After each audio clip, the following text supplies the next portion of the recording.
Fala galera pop, Ed Persona falando. Hoje estou aqui para compartilhar com vocês uma breve resenha sobre esse livro que eu acabei de ler, A Odisseia do Cinema Brasileiro, da Atlântida, a Cidade de Deus. Será que realmente valeu a pena? É o que vamos saber agora, vem comigo! Bom, antes de começarmos, vamos estar dando algumas informações técnicas sobre o livro, A Odisseia do Cinema Brasileiro, da Atlântida, a Cidade de Deus.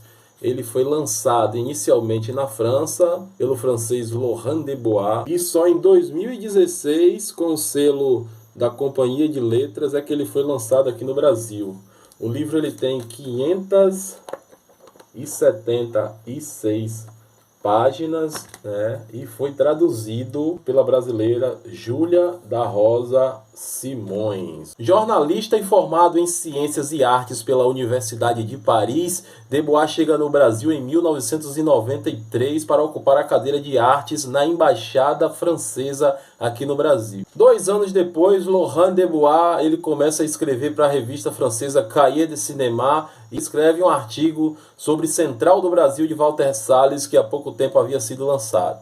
A partir desse momento, Debois se interessa pelo cinema nacional, começa a escrever vários artigos para Cahiers sobre o período da retomada, e aí ele começa a fazer a pesquisa dele para poder então escrever o seu livro A Odisseia do Cinema Brasileiro. Apesar da não nacionalidade de Debois, ele mostra uma sensibilidade incrível sobre todo o contexto no qual está inserido o nosso cinema. Pois o livro não se trata só de apanhados, pesquisas históricas, estatísticas, mas também ele traz pontos de vista interessantíssimos que durante todas essas décadas podem muito bem ser apontados como causa da oscilação e da desvalorização do nosso cinema.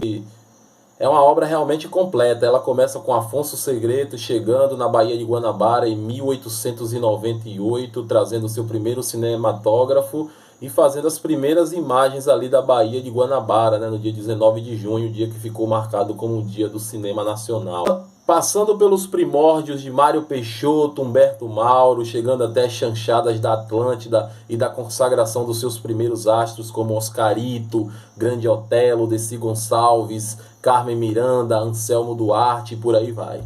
Passamos pela época da Vera Cruz e a tentativa de transformar o Brasil num grande polo cinematográfico, né? Temos muitas informações, muitas histórias absurdas desse período, temos nota de artistas, atores da época, que trazem muitas informações, depoimentos, tiras de jornais antigos, declarações de jornalistas, de críticos. Enfim, deve ter sido um trabalho bastante exaustivo, tendo em vista que a história do cinema nacional é bastante fragmentada.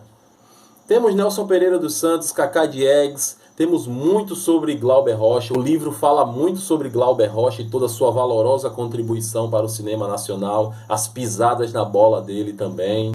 Aliás, é interessante ressaltar que através desse livro a gente vai entender que apesar de fazerem parte do mesmo grupo ali de cinemas não vistas, né, cada um deles tinha um pensamento diferente. Isso já fica explícito nas suas obras, mas assim, o livro traz informações muito importantes que acrescentam muito para quem já conhece, né, deles, do trabalho deles, e também serve como um guia básico completo para quem quer começar, né, a mergulhar nesse mundo, nesse universo cinematográfico brasileiro.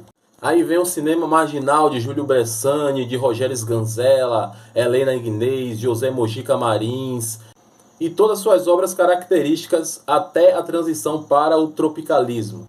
O livro também descreve muito bem o período da ditadura militar e todo o desserviço e retrocesso que ele impôs para o nosso cinema através do AI-5, da censura, do exílio de muitos artistas e até da destruição de muito material. Também fala bastante do período dos anos 80, a popularização da TV, a chegada das pornochanchadas, a criação da Embra Filmes, a estatal que ficou durante toda a ditadura responsável por fiscalizar todas as obras e participar de todas as produções nacionais da época, trazendo assim uma limitação gigantesca para os artistas. Muitos deles abriram mão, muitos deles exilados, não puderam mais fazer nada, nem voltar para o país. Outros deles tiveram de aderir à pornô chanchada ou exigências da Embrafilme. Foi realmente um período muito conturbado para o nosso cinema, que está aqui muito bem escrito e muito bem detalhado para vocês. Apesar de tudo, Debois ele consegue trazer um certo equilíbrio para esse período, né? Ele destaca todos os pontos negativos, mas também ele destaca alguns pontos positivos que a Embrafilme assim conseguiu estabelecer para o cinema na época, né? Ele fala até de artistas que talvez pareçam irrelevantes para o nosso cinema, mas ele dá um grande destaque, como é o caso dos Trapalhões e da Princesa Xuxa, né, que levaram milhares de espectadores aos cinemas na época dos anos 80 e 90.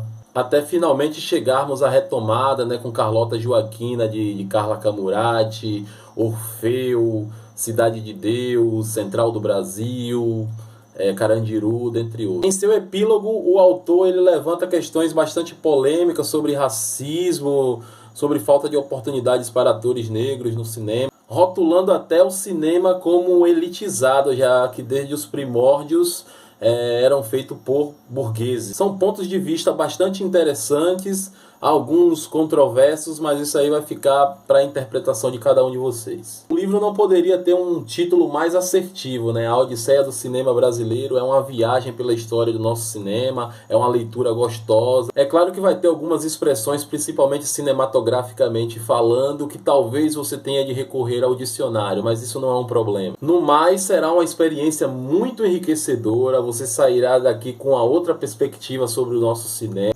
Se você não conhecia nada, talvez aprenda a gostar. Se você já gostava, vai amar de agora em diante e vai querer se aprofundar mais, porque tem muitos filmes aqui que, particularmente eu, como quem me conhece sabe que eu sou um grande entusiasta do cinema nacional. Eu indico muitos filmes nacionais, né? Incentivo muitas pessoas a assistirem filmes nacionais.